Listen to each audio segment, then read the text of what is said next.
Welcome back to the channel. I'm Jacob Fisher, and it's been a while since the last video, a brief hiatus, but now looking back into credit cards and personal finance. Starting today with credit cards and debit cards, when should you use a credit card? When should you use a debit card? Should you either just use cash? You never know. Let's just tap that like button and get into it. As I'm sure we all know, I use credit cards about 99% of the time because it just makes sense to earn those points for myself. In fact, I haven't used a debit card in quite some time. I ended up at a gas station in California and they only took debit cards, and I had to go somewhere else because I just didn't bring with me, which is my fault. I probably should have a debit card with me at all times, so I need a different wallet. Now we can make a new wallet video.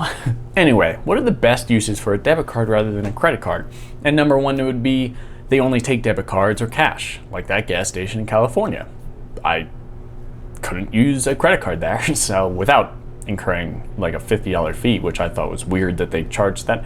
Anyway, there's another reason or another time to use a debit card, and that's when the fee outweighs the rewards you get back. So let's say you have a 3% fee on, I don't know, something you're paying online or something, and you only get 1.5% back.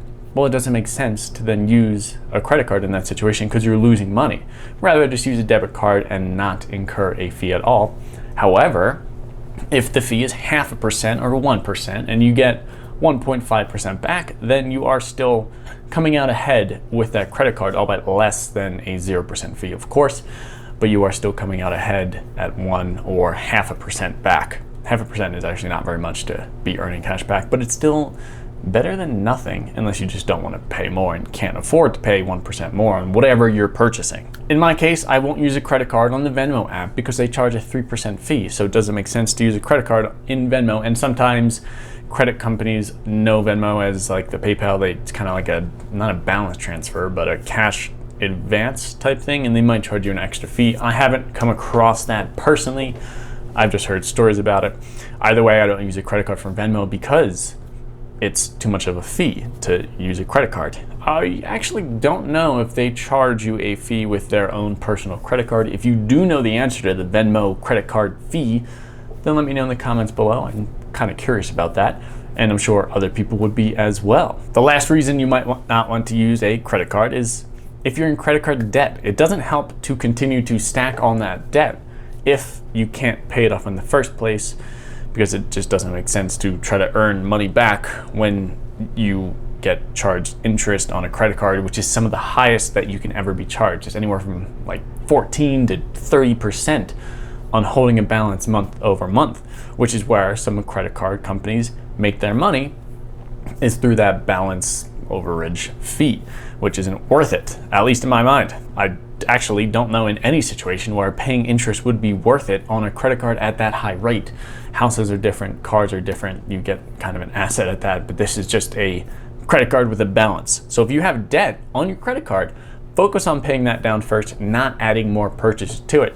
And then once you do that, focus on managing your spending and making sure you pay off your credit card more efficiently rather than ending up in a situation again where you are in credit card debt, which just isn't a good thing to be in. If none of this applies, then you should absolutely use a credit card for whatever you might be purchasing, because you just get more benefit out of using that credit card, getting that cash back, which is like a little bonus at the end of the year or month, or getting those points back that you can use to go on a free vacation somewhere to like Turks and Caicos, or you can just fly back to wherever you live or to a new place that you want to move to or just explore for the weekend entirely for free, except for the travel imposed fee.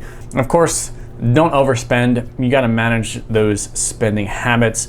Don't carry a balance, and always pay off that balance in full each and every month or each week whenever you really want to do it. As long as you're not carrying a balance month over month and getting charged interest, then you should be good. I mentioned in a previous video that you could put rent on your credit card, which is a great option if, again, that fee outweighs the benefits that you get from the credit card. And I think that still holds true because that's such a big expense that you incur.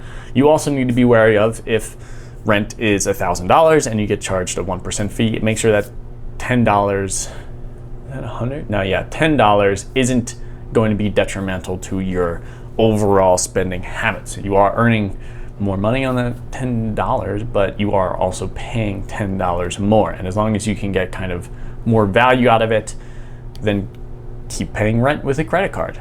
I think it makes a lot of sense. Let's do a quick cashback example though. You have the Citi Double Cash earning 2% back. Everything, 1% when you pay, 1% when you spend.